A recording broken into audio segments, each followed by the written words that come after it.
In 1944, a baby girl was put up for adoption in Gisborne, a small town in New Zealand. Born to unmarried Maori and European parents, the child was adopted by a couple, an Irish mother and a Maori father with the same racial background. Early on, her mother had a remarkable dream. She actually saw me on the stage of Covent Garden. She said, I woke up last night, or this morning, and you were there. You've made it to Covent Garden. That's it. And I believed her.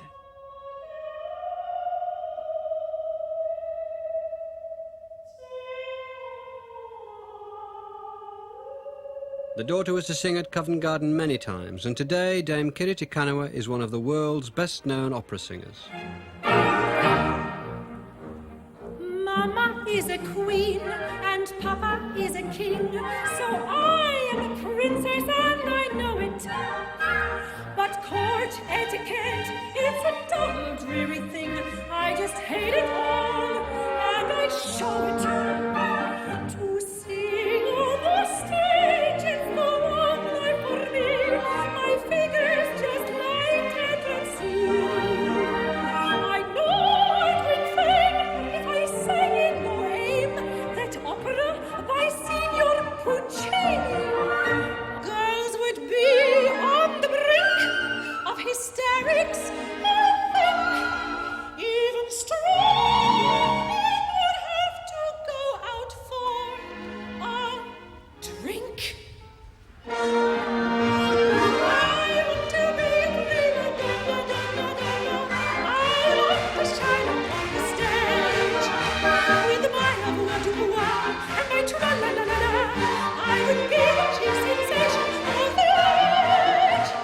I want to hear them shouting, "Viva Torino! Viva! Must be." That's what I'm signed for. That's what I'm dying for. Art is calling for.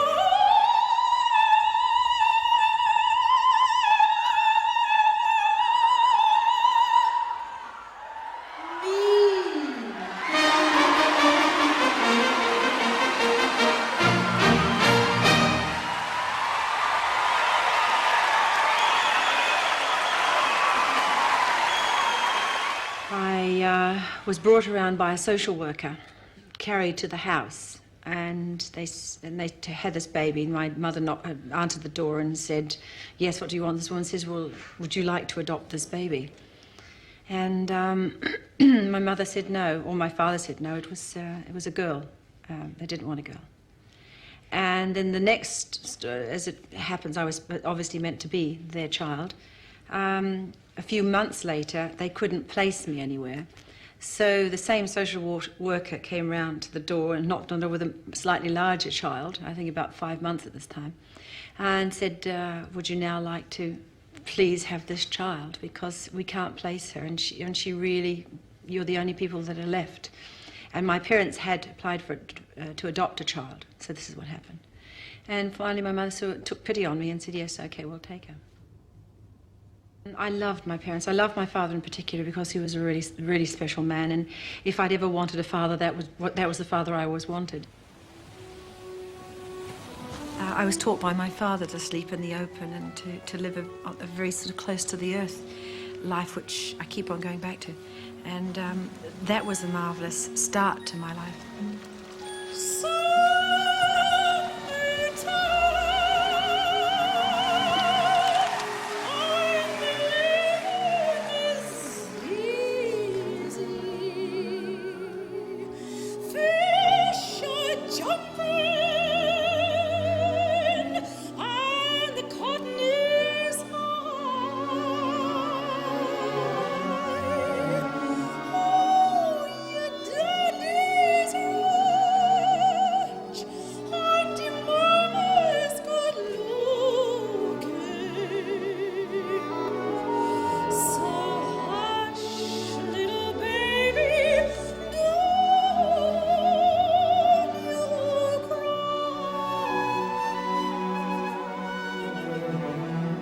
Of course, after I was 12, we moved away from Gisborne and we moved up to Walkton.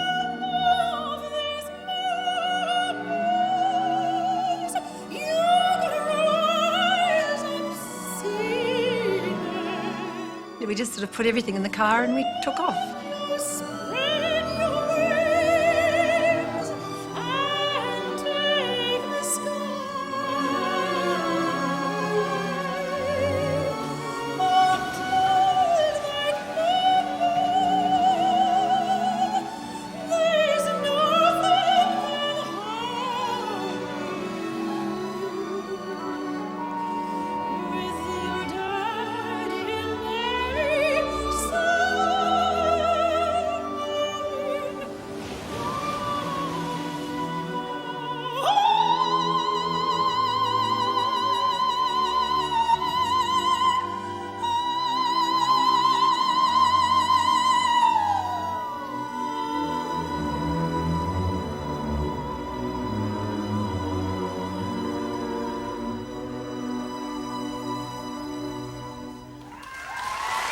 From the time she was 6 years old and stood in a chair in a radio station and sang over a microphone, she must have known she was a good singer. But she was brought up in a household which also had musical discipline. Her mother was a good pianist, and her mother was, one has to say, ambitious. It's that simple. And Mum knew that unless certain rules were followed and certain training was instigated, that there was no point in dreaming about a career in opera. And that's why you hear the stories about Mum yelling out, "Come in from sliding down the bank and do your practice." So by nature and by birth, she had a kind of blood in her veins which gave her a natural talent, but she also had a rigid disciplinarian as a mother. She knew what she wanted to get me to. And she was hard, and she was a stage mother, and she was all these things. And, you know, I didn't like her all that much because that's typical of mothers and daughters. But somehow she got me to this sort of place. And I wish she were here now, I really do. We were at quite an early age of the mixture of Maori and European. My father basically rejected the Maori side. My mother rejected the white side and said the only good thing that you're going to get, the most important part of you, Kiri, is your Maori. I think because it was my happy-go-lucky attitude and the voice that I'd been given as well. But it was a very difficult time then. It was very hard to explain. My father would never speak Maori, and I would never learn Maori because it just wasn't fashionable to do that. And I remember some fairly horrible stories that all the children of our class, this is when I was in Gisborne, we were all invited to a party, and it seemed I was the only one who was not invited to a party because I was Maori. And I remember being sent away. I mean, the lady didn't even say, "Oh, never mind, little girl, of course you can stay." She managed to send me away. So I remember that, and I was always referred to as being half-caste. But all that has changed. That's in the past. That is not what I am now. I'm very proud to be what I am. Either way, you take me, you know, what you see is what you got, and you can't do anything about that.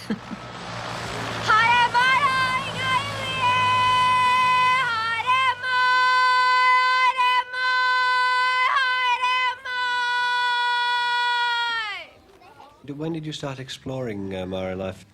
I've come to it rather late in life, and the more I get to see it, the more I enjoy it. When the family come together, they all meet in the central area, which is the marae. If there are problems, or if they're not, or honoured guests, they will welcome them. It's all very fine, all this flying in for a day, and you know, you're welcomed and you're greeted and everything in the most formal way. But I said, I think it's about time I should get into the kitchen and start wiping the dishes. They say, "Oh, next time, Kiri, wait, next time." Right, now.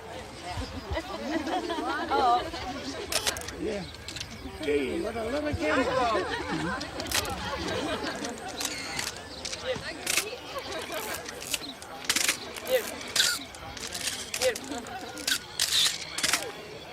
Too bright.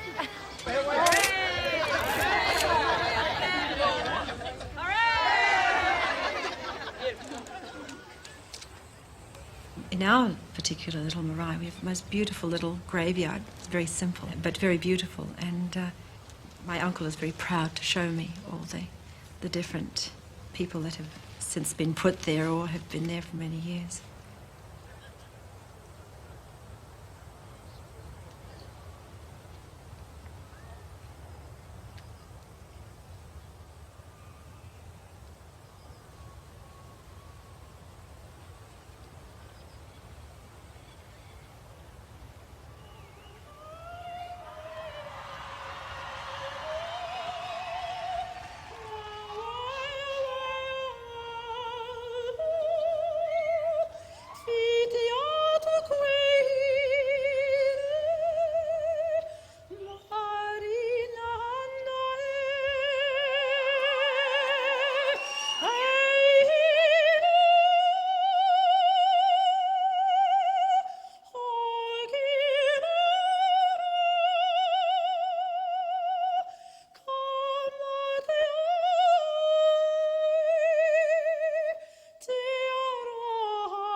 Soon after arriving in Auckland, the Te Kanawa family converted to Catholicism.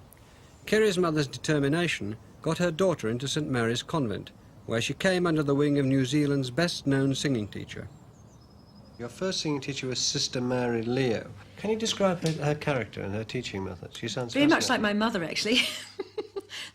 My mother and Sister Mary Leo didn't get on very well. She was a very domineering sort of lady, and I had to come when I was called. That's why I think my music, my formal education suffered, because I would be trying to sort of study and do all these sort of things, and more often than not I was pulled out from the middle of a class to have another singing lesson or rehearse for the choir. And while I was doing half these subjects, I never ever got a full lesson done. And if I did, it would be taken over by the music, because I'd have to go and do music, and you don't have to worry about all that, just do the music.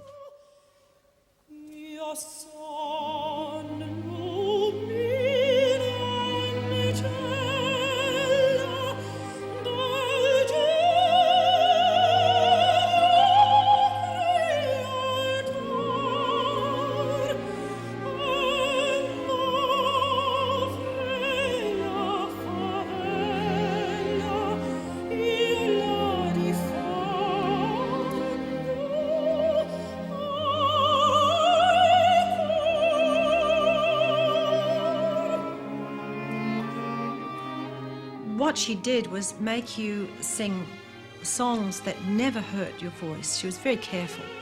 And so it was the repetition and the constant working. It was like constantly working muscles, sort of to strengthen. It was all very slowly. So if you were lifting weights, for instance, eventually you could keep lifting at the same sort of distance. You could lift a heavier weight as it went on.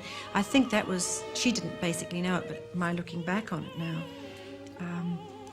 she taught you to sing and sing and sing, but never stretched the voice, always to sing in the same area, and it just became more even.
Kiri left school at 16. Eventually, a small Maori trust fund allowed her to return to study full-time with Sister Mary Leo. I couldn't think, did I want to do music full-time? I didn't know what it entailed. I didn't know anything about it. So for peace's sake, I said yes. And that was the best decision I think I made at that time. And I started on a Monday morning, finished on a Friday night, and I would study from 9 in the morning till 5. And I learnt piano and singing. And I was in the room next door to her, and she would listen to me through the room all day. And the moment I'd stop, even for a breath or a drink or anything, she'd knock on the wall and off we'd go again. So I was basically having singing lessons all week. Short singing lessons, but very important ones. Then I'd do choir practice. We'd do choir concerts. I would sing at the weekends. In order to get my pocket money, I would sing at weddings, funerals, receptions, anything to get money for spending money. And that's how it went on for about another 3 years. Bed, I couldn't go to bed. My head's too light to try to set it down. Sleep, sleep, I couldn't sleep tonight, not for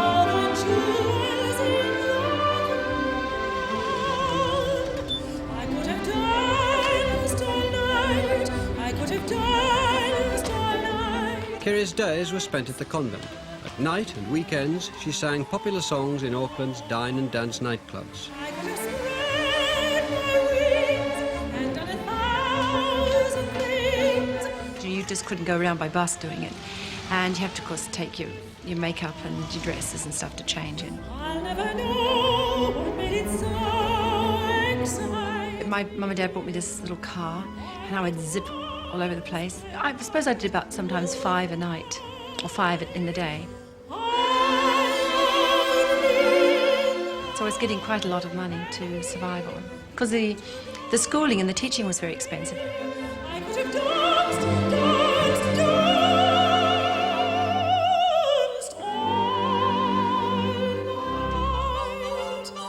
If you had a party of 8, you could reckon there'd be 8 bottles of spirit on the table. So by the time you were going to put the floor show on, everybody was, by and large, well cut. You know, I think when you're 16, you don't care. There's absolutely no... You're fearless, invincible. You can do anything you want. This was her closing number, Ave Maria, and I'm sitting in the corner there and I'm thinking, my God, all these drunks in the place, how are they going to go? Here's a religious song in the middle of it. And the magic just took. There wasn't a dry eye in the house and you could have heard a pin drop. I'll never know what made it so exciting. Why all at once my heart took flight. I when he began to dance with me, I could have danced.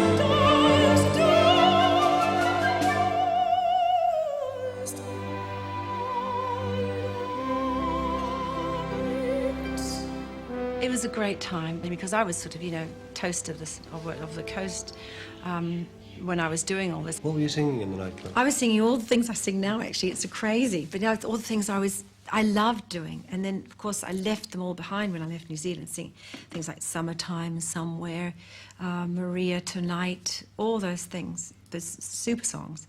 Her success in this country before she left it to go to England was extraordinary and unprecedented. She was identified as an opera singer since she was about 16, and yet she'd never sung an opera.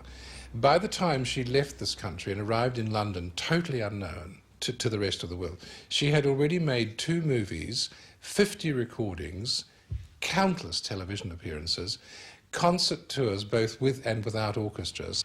Was there ever any temptation or a thought in your mind that you would become a more popular singer, even a pop rock singer, rather than an opera singer at that time?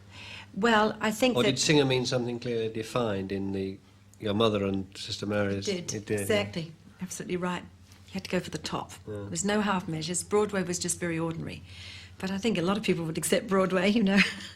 But my parents and Sister Mary Leo were not about to accept second rate, so to speak. And, you know, Broadway, I think, is quite wonderful. In fact, I envy all those pop singers, you know, the sort of Tina Turners of today, getting out there looking just wonderful.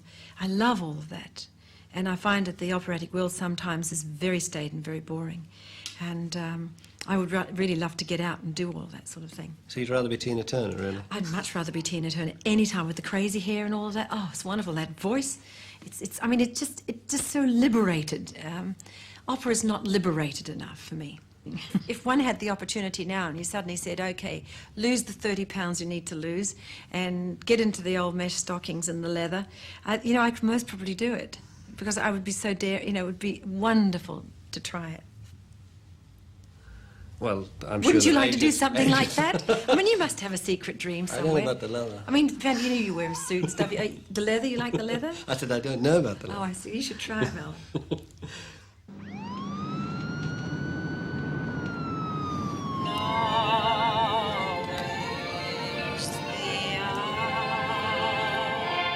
Kiri's last engagement on this trip was to sing Now Is the Hour at the closing ceremony of the 1990 Commonwealth Games.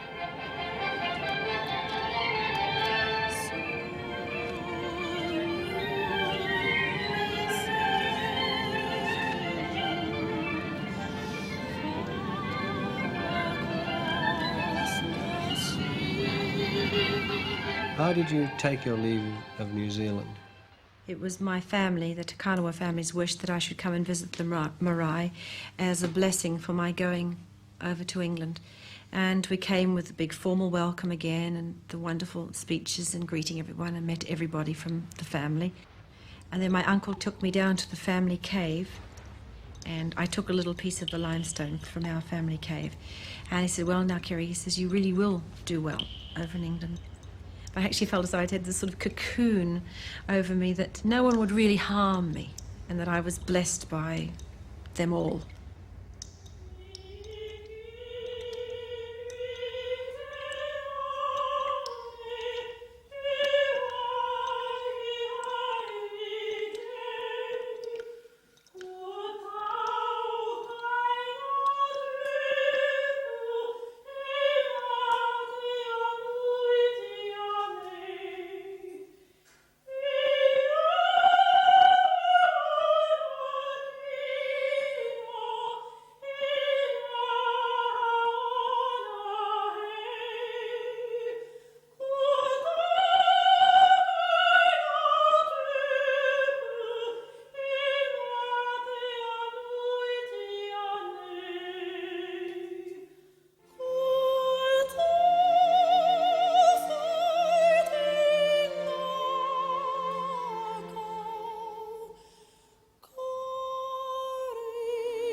Our car drives past the Royal Box and keeps on going, and Her Majesty's car stops at the Royal Box, and our car pulls up in front of the stage. I open your door, and hopefully the intro will be the same length of time as it takes us to walk from there, up there, and across there. That's what I'm worried about. It is going to be wonderful. Well, hang on, just wait till I've done it, and I'll tell you if it was going to be wonderful. Please welcome Dame Kiri Te Kanawa. Now is the hour is the traditional New Zealand song of farewell. When Kiri left for England in 1966, it was sung for her as the ship left Auckland.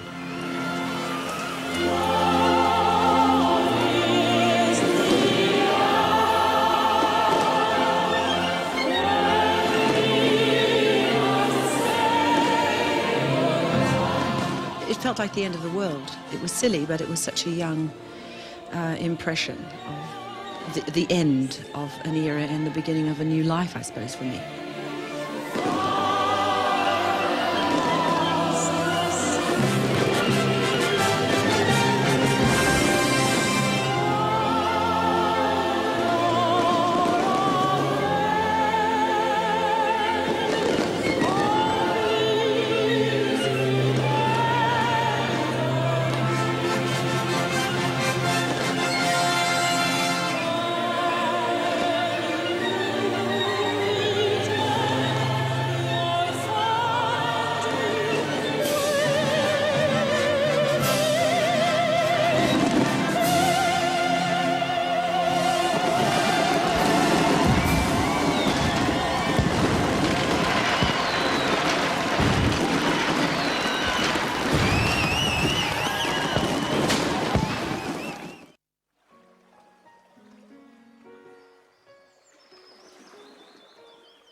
Kiri arrived in London in 1966, and she still has her principal home nearby.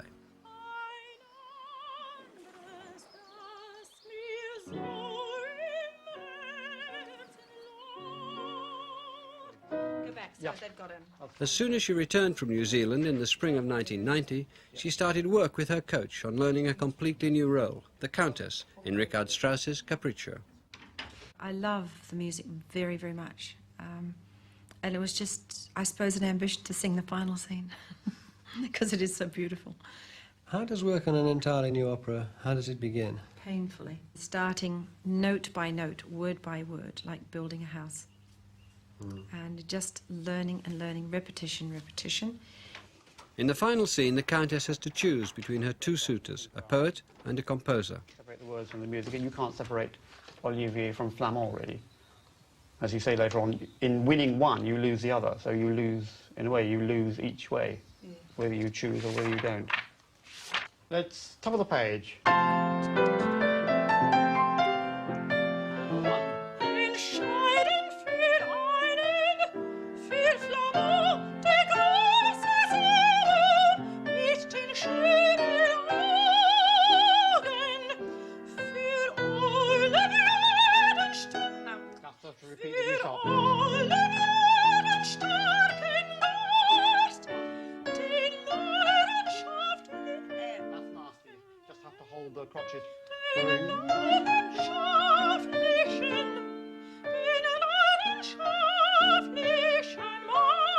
Again, the harmony will help you because and then we change key where the B flat and the accompaniment goes down.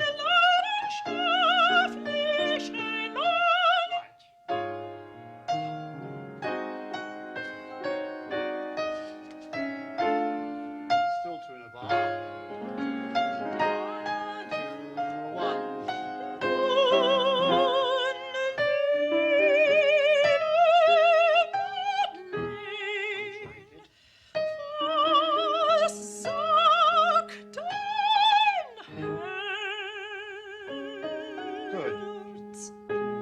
Big Celorando.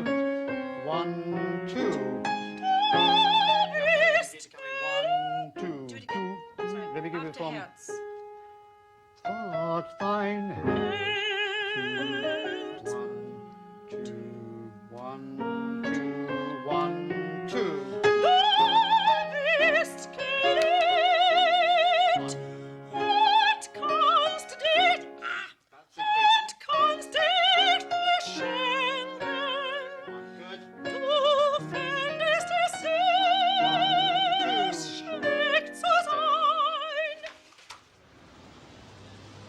While learning Capriccio, Kiri was also performing the role of Arabella at London's Royal Opera House.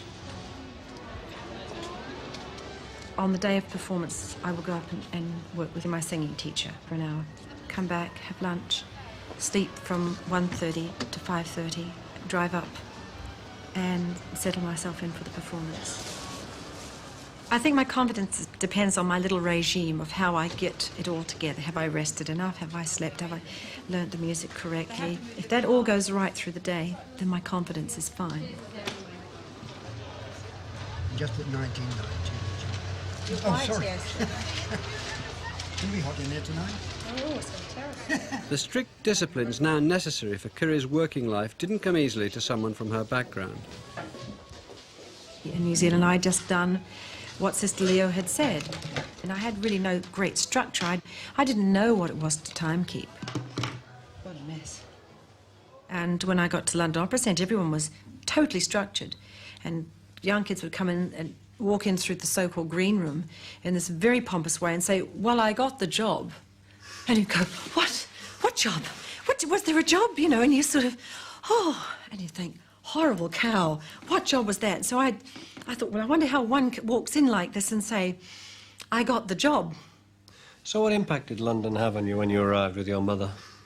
You know, the workings of Covent Garden, the great singers coming in, and that was important for me because I wanted to know what was going on at Covent Garden a lot. And, of course, you know, all the pop groups, there was the Beatles, the Stones, there was Cilla Black, there was television still in black and white with all the Beatles still on and, you know, the Top of the Pops and all that stuff. We hadn't seen anything like that in New Zealand. It just didn't happen. There was a masterclass, as I believe you went to, at Covent Garden with Joan Sutherland and Richard Bonynge, which had an impact on you. We were asked if we would do this class, and I think only certain members of the company could do it. I'm actually not quite sure about that, but it seemed that just a few of us would sing. From the Opera Centre? From the Opera Centre, yes. Yeah. I didn't do the preliminary classes. I went in at the end to hear them all present themselves for the final fling. But Richard had actually done the classes with the group. Well, this was a nice group too.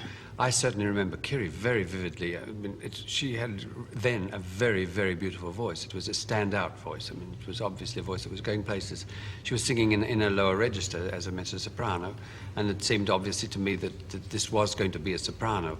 that she was going to have the great career that she had. Arabella is one of the more testing roles for the soprano voice.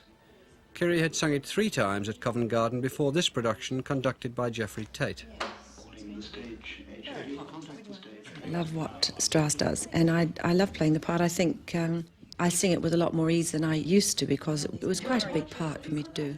And now I can measure myself and the part, so I don't come out of it totally exhausted. Doesn't dry you up, does it, by having I hope not. Can I have one of those?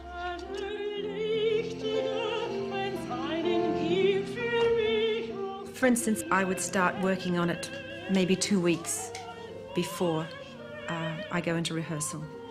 And whilst in rehearsal, I have no social life whatsoever, and the weekends are left totally for relaxation.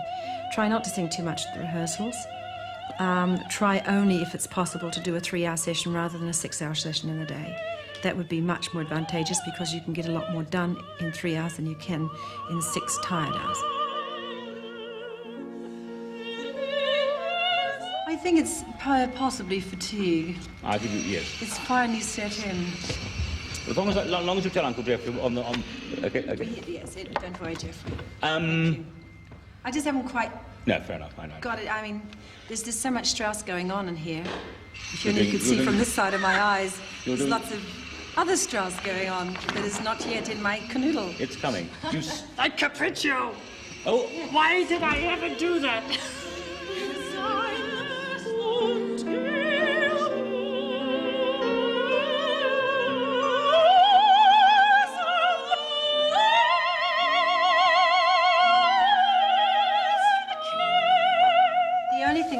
Worry about this Arabella is that it will be too loud. That's all I'm worried about. You don't need to tell me. And I know. I just want you to really mark it down. Okay. Because it's not worth screaming your guts out. Darling, we'll go. Be good. I'll keep an eye. Please do. Bye. Keep that orchestra nice and low. It's still a long jump for the girl from Gisborne who is given a bit of advice by somebody at Covent Garden in a masterclass, and then not very much time later you're on stage in Covent Garden singing Countess Almaviva and Figaro, and there it is. Well, there were a lot of stepping stones actually, but it seemed that people were just sort of pronouncing things to me, like Mother would say, "We're leaving," you know, and then Richard Bonynge would say, "You are a soprano," and people say, "You will sing the Countess at the Royal Opera House, Covent Garden," and all these sort of things. But it seemed like that. It took quite a few auditions to get me into Covent Garden. I hear hundreds of people in a year, singers, piano player, violinists, really hundreds. And maybe once or twice a year, I sit up. And that was Kiri audition. And I kept on coming back and singing all these arias that they'd asked me to sing. And after the 9th one, finally I got it. So I'm not quite sure what all that was about. I mean, I think my reputation in the first year at the London Opera Centre was a bit of a problem. Why because a lot of the teachers and coaches from Covent Garden were coaching me, and they said I wasn't a very serious student. We worked here at the Opera Centre when Kiri was studying here, and she was a great trial. Yes. She's a very boring girl, very lazy. Turned her out of my classes several times. She was always late, no interest. True. And all true. When I eventually did the Figaro at the Garden, Peter Hall should have done it, and then he didn't come to the Garden. They asked me to do it. One of the conditions was that I could start work with Kiri the next day, because I really didn't think she could do it. Actually, I didn't think she had the. I didn't think she had the strength of sort of the willpower. I didn't think she was that interested. I thought she was a little frivolous about her work. I don't blame them, but also what was it that they would have picked up on? I think just not being particularly serious.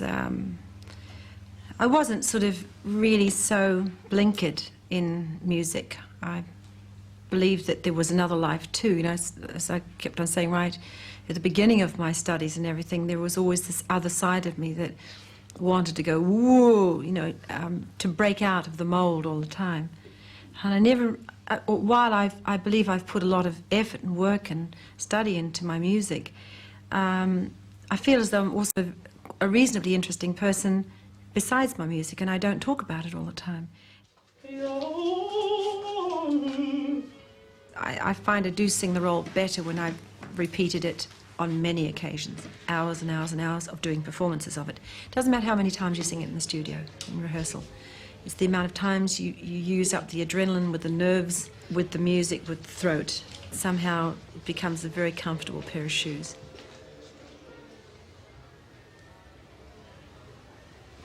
Look, come on, let me show you what to do. Look, do that and do a little bit of run like that. We don't have to glob it, you see? And it will just hold all the way down. This one here. And you sort of... What I hate most of all on the very first night, a lot of people say to me, are you nervous? And you know, if someone says the word nervous or anything, you know, in a very sort of tense situation, you immediately think nerves. Yeah.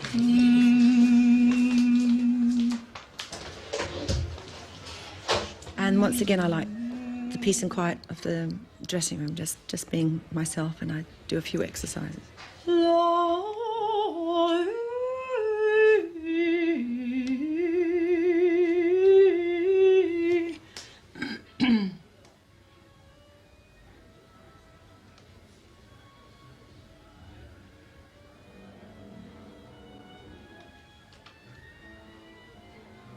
A quarter of an hour, please, ladies and gentlemen. A quarter of an hour, thank you. I think the time that I said, finally, yes, this is what it's all been for, was the night I sang at Covent Garden, which was the night I sang the Countess there. And suddenly, there was this incredible response. I think she was incredibly apprehensive, as indeed any ordinary mortal would be. I mean, you've been in the London Opera Centre, then suddenly you have to do this sonking great part at Covent Garden, which is one of the trials and tests of a singer. You don't appear in the first act. You sit in the dressing room, working yourself up into a steam, because you have to begin the second act with one of the most famous and one of the most difficult arias that exists, and it lasts about 2 minutes.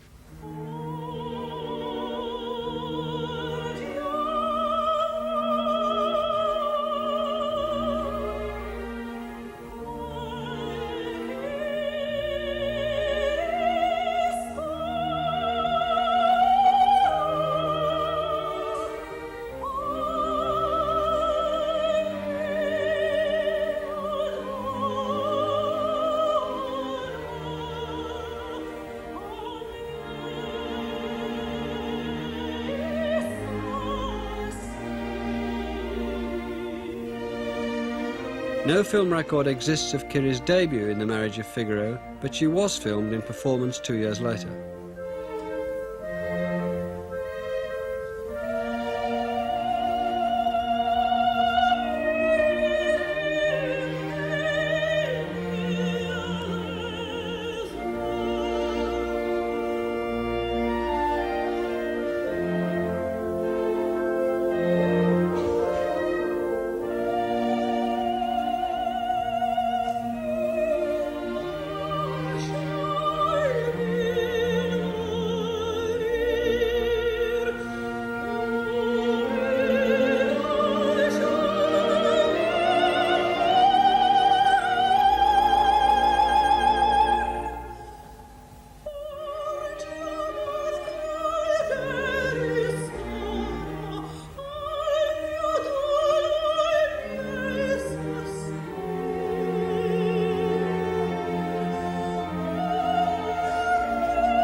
It all came right on this night, and I looked at myself, I thought, gosh, I think you're going to make it this time, Kiri. You're really going to make it.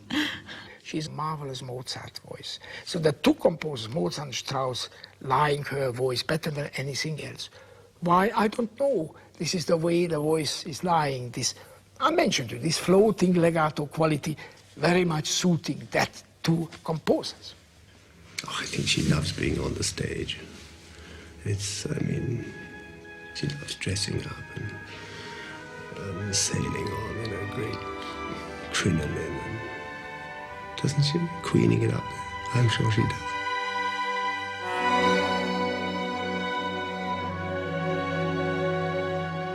Strauss just happens to sit just here somewhere. He just sits in the right place.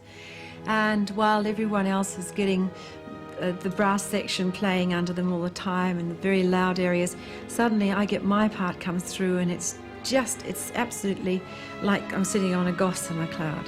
And it's just the most beautiful things, the most beautiful feeling that I suddenly find that he just parted the waves and just let me sing.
du wirst glauben. Und du wirst bleiben, wie du bist. Ich kann nicht anders werden,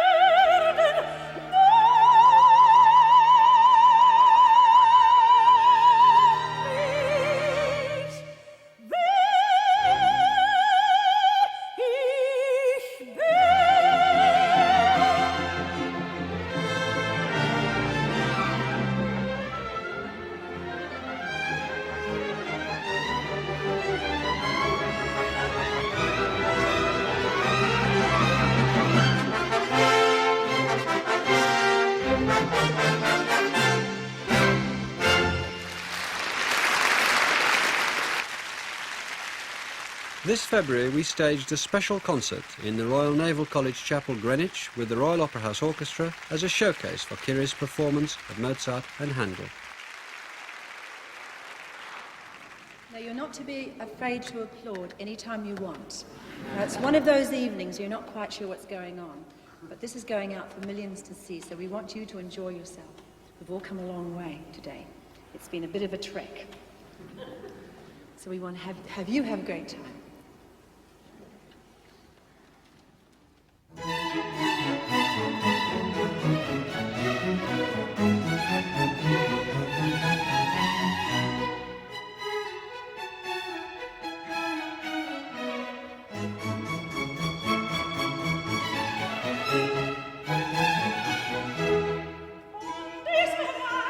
non discarrar chissà, se lo regno non avrai sortino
Kiri's best-known Handel performance was in 1981 when she sang at the royal wedding in St Paul's Cathedral.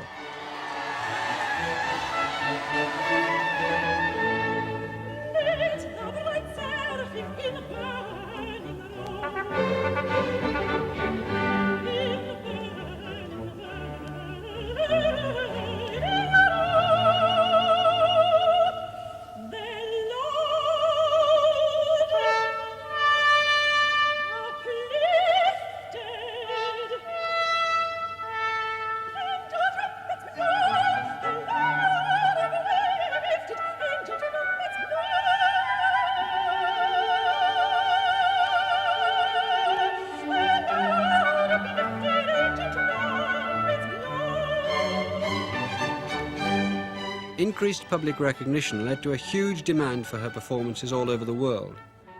The pressure of trying to meet these expectations finally led to a complete breakdown of her health and professional confidence.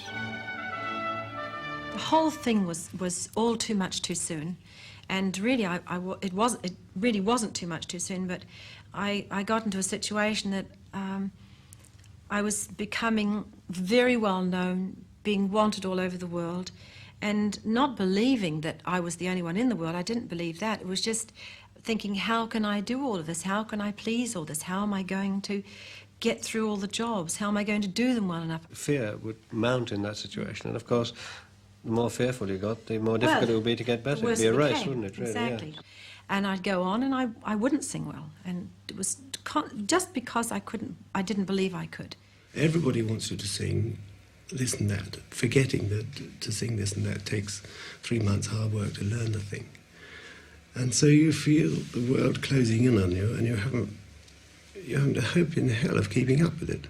I got to a stage where I couldn't sleep at all without sleeping tablets, and I was travelling too much. I was sort of always wanted to be home. My family life I was pulled between the two. Was there ever a point where you didn't go on the stage, couldn't go on the stage at all? I sang through it. I kept on going. I said, if I stop now, I'll never go back on stage again. I'll just never get on there. I knew I couldn't, because I could hardly face it even then. I could hardly... Just getting out the dress to iron it was painful.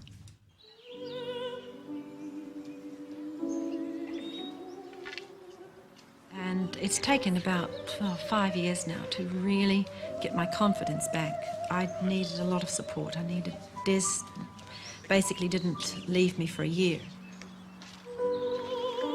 You know, he would always be doing his other work and be home, but he never, every performance I went on, he was there right at the beside the stage.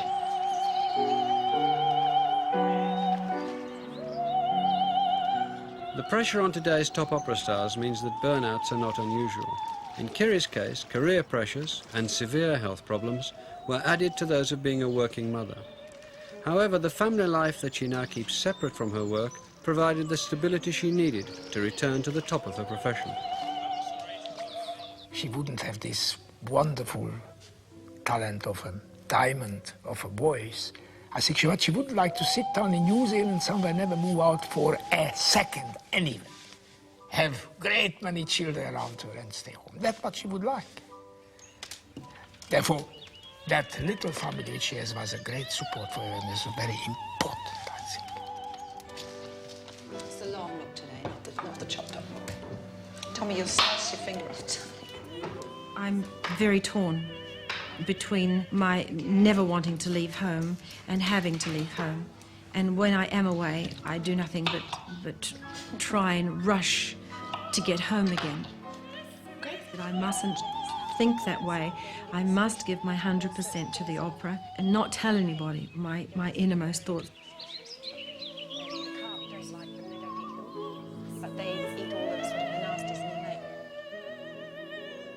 In the summer of 1990, Kiri gave a series of recitals in England and America. One at Beeston Church in Norfolk was to benefit a small musical charity whose patron is Prince Charles.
in a recital, you're basically in control of everything because the pianist is at one with you and you're at one with them.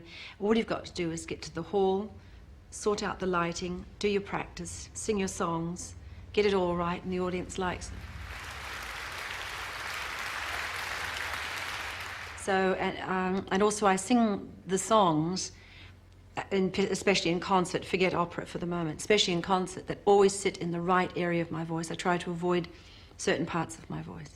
And as wonderful Dame Eva Turner said, you know, there are only so many top notes in the bank balance, and don't give them all away on the same day.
Great athlete who knows that after a certain time he still does the training, he's still a great athlete, but 0.2 of a second they've got to knock off that particular distance and so on. Is there something happening to the voice in that way as well? Well, once again, like the athlete, he just knows he's trained it up, but he's knocked a couple of seconds off and someone younger's coming up from behind. It's basically the same. You drop the roll, but on the cruder side, you'll hear there's certain breaks in the voice. There's 2 breaks, and that's, you know, one above the stave, just above the stave, the C, D, E. When you hear that going a little bit, you know, and you can't actually pinpoint the sound, or there's a terrific wobble of the voice. You'll see a lot of older singers singing out the side of their mouth in order to get their tone, and no one's told them that, you know, it doesn't come out there anymore, and any sooner they'll be right round the back of their head. That's a big indication that the voice is going. I mean, that's a visual one. The sound of it is, I mean, I can hear parts of my voice that I have to really work on to make sure that the sound comes crisp and clear every time.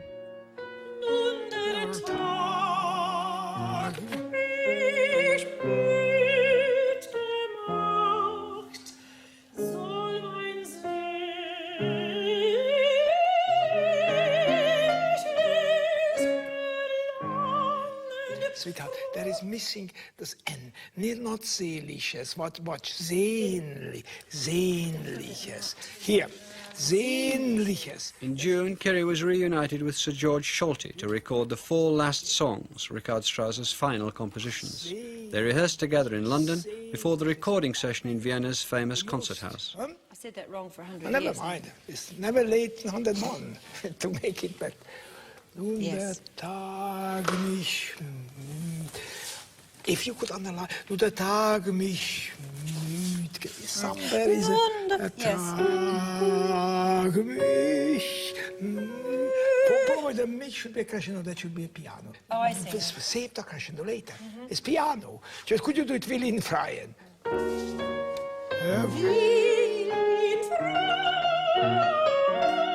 Dolce here.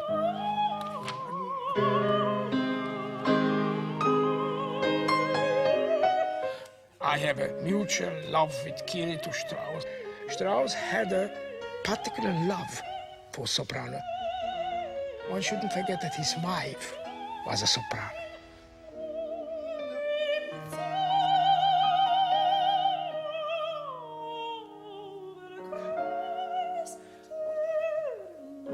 Okay, that's lovely. As long as I understand, im Zauberkreis. That's beautiful words. Could you mark it just a... She changed the voice because when I met her, it was a very light, very, very light soprano. Now it's heavier.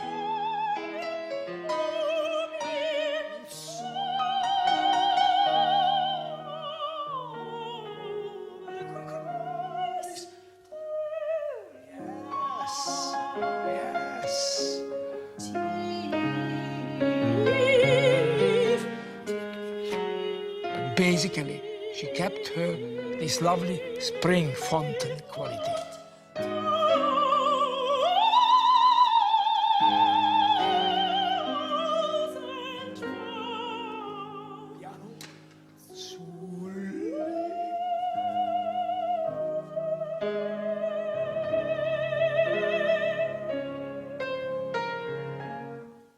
Almost. It's the... That will be the only difference. This piano is beautiful, but yeah. Tausendfach zu If you can, yeah, the 5L is that.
I do now enjoy very much recording because I feel as though I have it sort of under my control, a lot of it. I love to be able to sort of pull and push and listen to it and say, look, I think you can improve on this.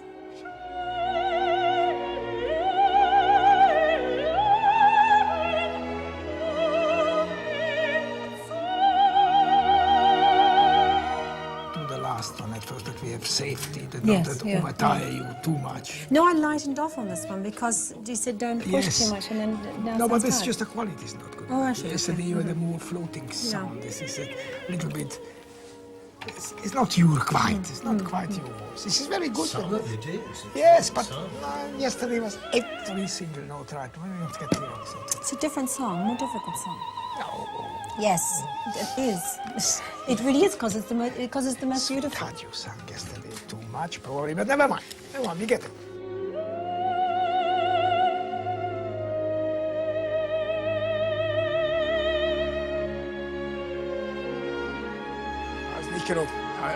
I was too slow for you. All right. No, it's just I went there. I did even longer to the bend. Soll mein See. The D flat is the problem tone. Okay? Get it higher. Oh, man soll mein Sehnen. Sehnliches Verlangen.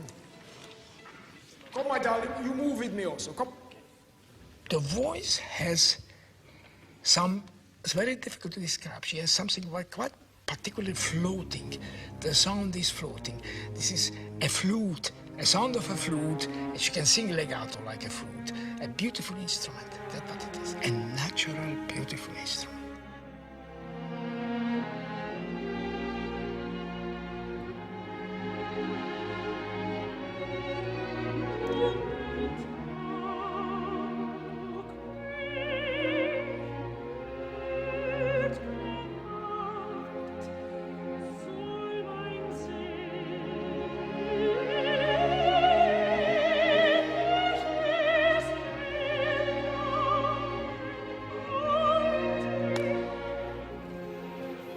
So that was it Sehnliches?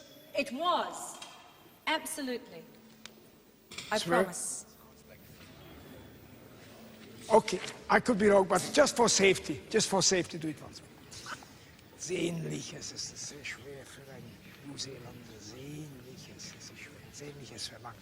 Gut. Come, my love. Maybe I'm wrong. We announce take 28.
In Lyon performing and learning Strauss for last songs, and I had the news my mother died, and then I actually was singing a performance of it in New York, and my father died that night, so they're very much death for me.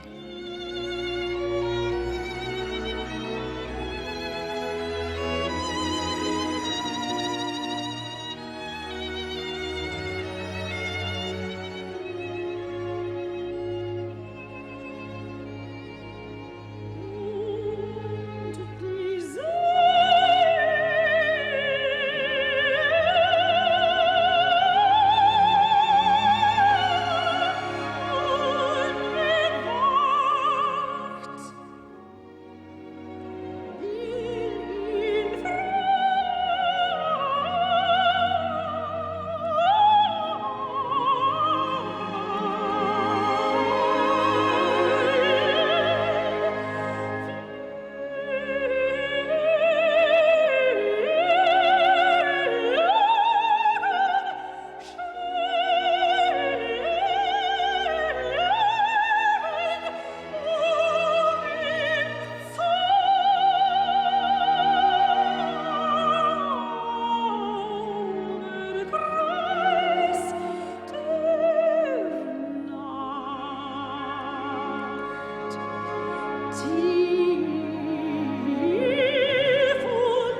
In autumn 1990, Kiri returned to Auckland to open the Aotea Centre, New Zealand's first opera and concert house. 25 years previously, she'd been forced to leave through a lack of places to perform, and she'd been raising funds for 10 years to have an opera house built in her native country.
I've lived in London, I've lived in America, I've lived all over the world. I'm still a New Zealander.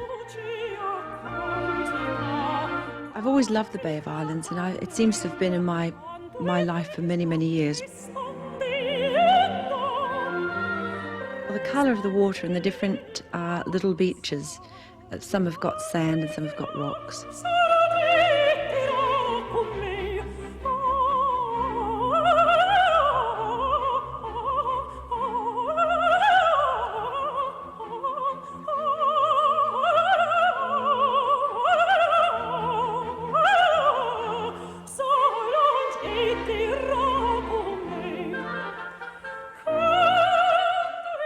The wild. I love the inlet of where our little house is.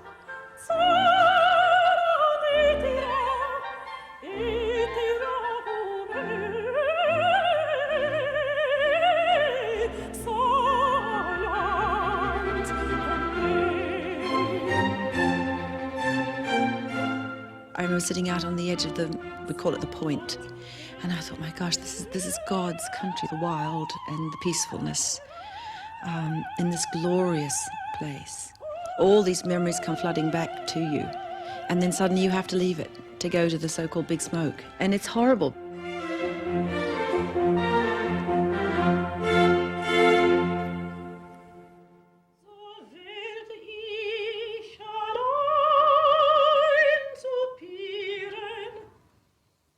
While everything else is going on, I have to rely on my making time to go into a little corner and play my tapes and pull out my Capriccio.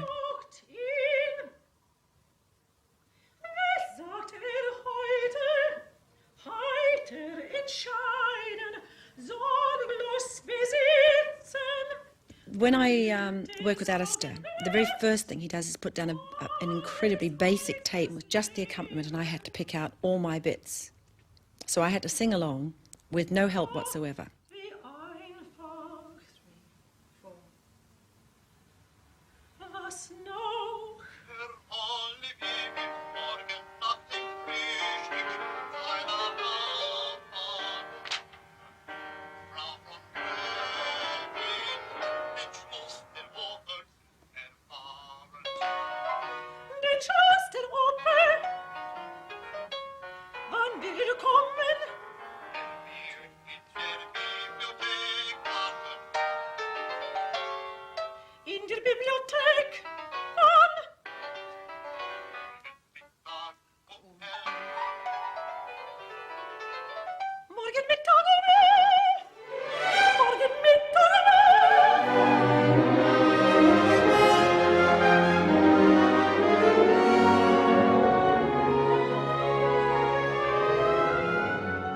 Kiri flew straight from New Zealand to San Francisco to begin rehearsals for Capriccio, which used to perform in 3 separate locations: San Francisco, Covent Garden, and a specially staged performance for our cameras.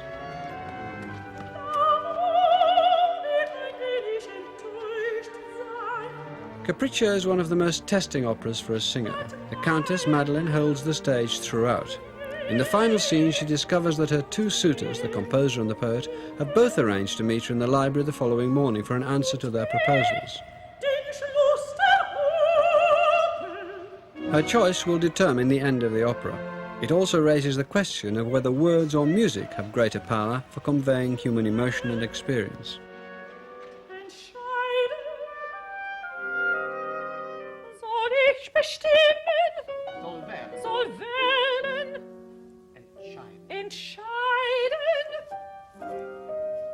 Sind sie die Worte, die mein Herz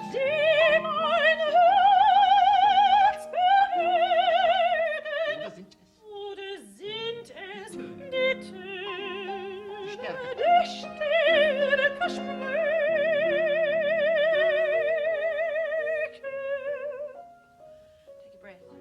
Kein anderes, das mir so im Herzen lohnt. I've wrong. On that short note, is it?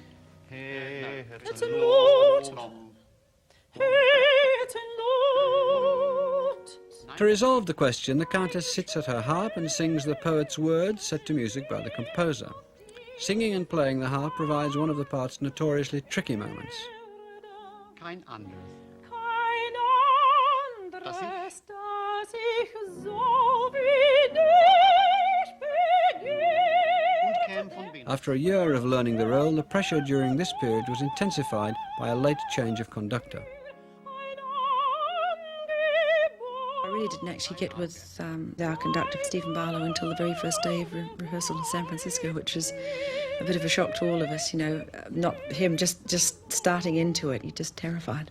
Because in Capriccio, the timing has been vital.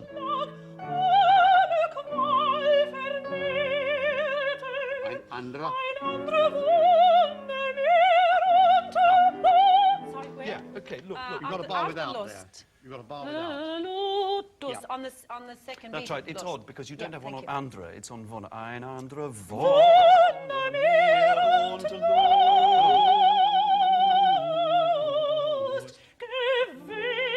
Zwei Schläge. Zwei Schläge sind dann Leben. Oder tot. Oder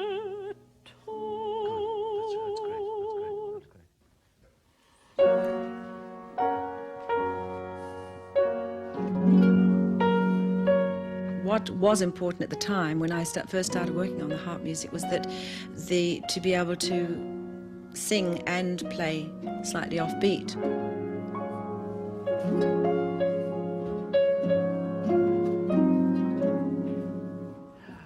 Fendt neue Plump? No. Some of the chords are totally different. So you sing on the bar and then the next beat you strum. So I had to coordinate that. Halt. Oh, Mother.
This was the last of the three great roles that are written for her voice.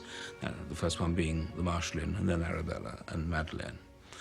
Madeleine demands an enormous experience of singing Strauss. You have to know the style of conversational singing, which is very, very important for the role.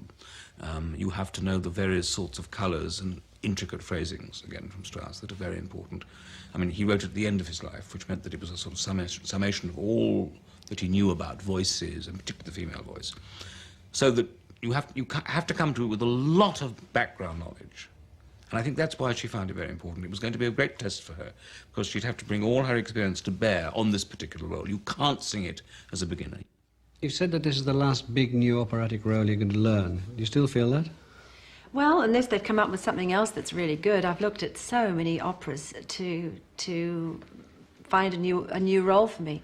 But, you know, it takes you a year to sing it. It takes 3 years to plan it. I mean, how many more years have I got? I can't see I've got 20 years. You know, I've got maybe 6, 7 years that I'm going to be, you know, still doing this sort of job. And I can't imagine, you know, I can find a role in time to be able to do it. Unless it's something for a very old lady in a bath chair with no voice.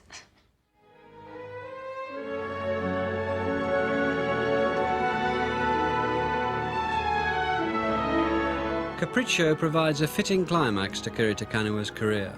The Countess becomes an image of opera facing its own limitations of form and the pressures of its age. Although we filmed our special staging of the production in the composer's original 18th century setting, John Cox's production for San Francisco and London was set in the 20th century. The questions Madeleine confronts are those of 20th century opera and a 20th century woman. She must make an impossible choice which involves loss as well as gain and face up to her own vulnerability. There, and take the smell. Really make that rapturous, that moment there. Hold it, hold it, hold it, hold it, and go. Slow, slow, slow, not too fast, not too fast. In order to find an ending for the opera, she confronts her image in the mirror. Now identify the mirror. And turn the rose to face. That's it. But hold it in the mirror. Hold it into the mirror? Yes, and then bring it back to your face so that you're together. When Madeleine is looking into the mirror and asking herself, which of these two should she choose?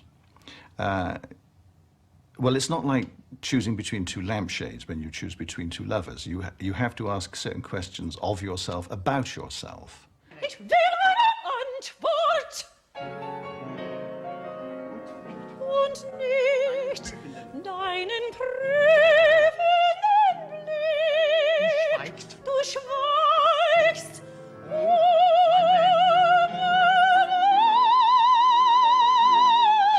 I think if you made that quite a vehement gesture, like we were doing towards the mirror, you know, almost a sort of priestess-like. Yes. You know, as if she was. Well, I think it sort of needs that because it's like she wants to be enveloped. Yeah. There's no one both there. Of them anyway, yeah. She wants to sort of shake herself because there's no one, and there's no one. She can't. And she is asking questions about herself, which are relative to the questions which opera would have to ask about itself, like, what am I? Where am I going next? What does it all mean? Could one exist without the other? All these questions are completely focused into the psyche of the character. And here you have Kiri as a human being at the pinnacle of her career, knowing that she can't get any better, wondering when the downward slope will start to come and how she'll handle it as a human being. I think the whole thing is very poignant from that point of view. And I think what she brings to the role that few other people can do, one is a naturalness about it. It's never arch. It's never over-sophisticated. It's always natural. That is, you feel a flesh and blood human being is actually playing those parts. I mean, other ladies have played it, and it seemed always a little bit precious, a little bit mannered. You don't quite believe it. You don't actually have any sympathy for this, necessarily for this woman. Whereas when Kiri plays it, you are in contact with a real woman, and therefore you feel for her as a real woman.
I think I've achieved more than most people would have believed I could have achieved. I've certainly achieved more than I thought I could do. Do you look back on your journey from New Zealand as a child to where you are now with some surprise? And when you ask the question, I think, what the hell am I doing here, talking to you? Really, I think, oh gosh. It's actually sort of one of those things, you look at the television and you say, oh yeah, well, hasn't she done well? And you think, well, just a minute. This is me we're talking about. And I basically go on and carry on because I feel that I daren't stop. I daren't. I've got to give it my best shot. I've got to give it the 100% that I think is expected of me. I was not given much of a chance at birth. That, oh, by gosh, I was going to give it everything I had till the time comes that I can't do it anymore.